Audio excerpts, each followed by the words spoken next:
Hello guys! Good morning! This is me, Yasha, and welcome to my vlog! At kinuha ko na nga po pala yung susi para mabuksan ang pinto at para magbukas na ako ng tindahan namin.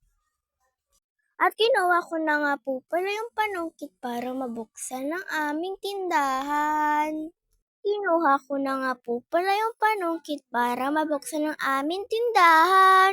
Tapos po lumabas na nga po pala ako para makatanggal ang isang nakatali doon sa gilid ng tindahan.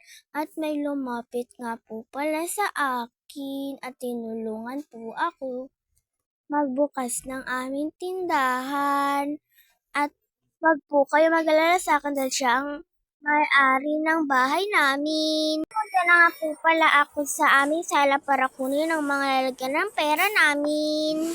At nilagay ko na nga po pala sa aming tindahan dahil magsisimula na nga po pala kami magtinda dahil kakagising lang namin.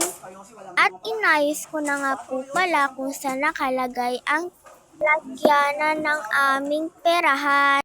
At kinuha ko na nga po palang lalagyanan ng noodles para ibalik sa tamang lagyanan. At nilagay ko na nga po pala dyan sa pinaglalagyanan ng aming noodles or mga iba pa. At inayos ko na nga po pala dyan. At pumunta na nga po pala ako sa sala para ayusin ang mga gamit sa lamesa namin.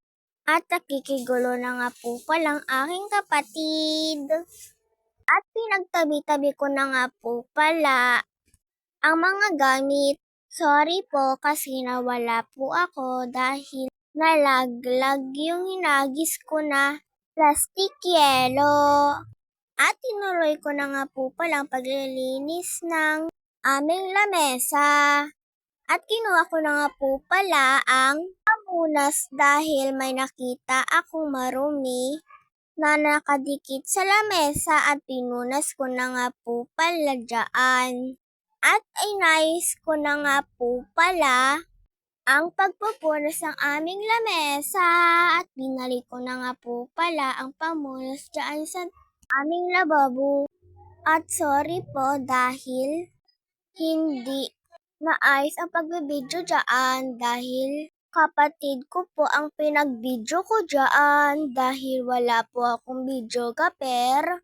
At dapat yung nanay ko nga po pala ang magbibidyo sa akin kaso may ginagawa siya. Kaya yung kapatid ko na lang pinagbidyo ko. At nagwalis na nga po pala ako dahil madami pang kalat hanggang sa mapunta doon sa dulong-dulo. At nilagay ko na nga po pala ang mga dumi doon sa labas.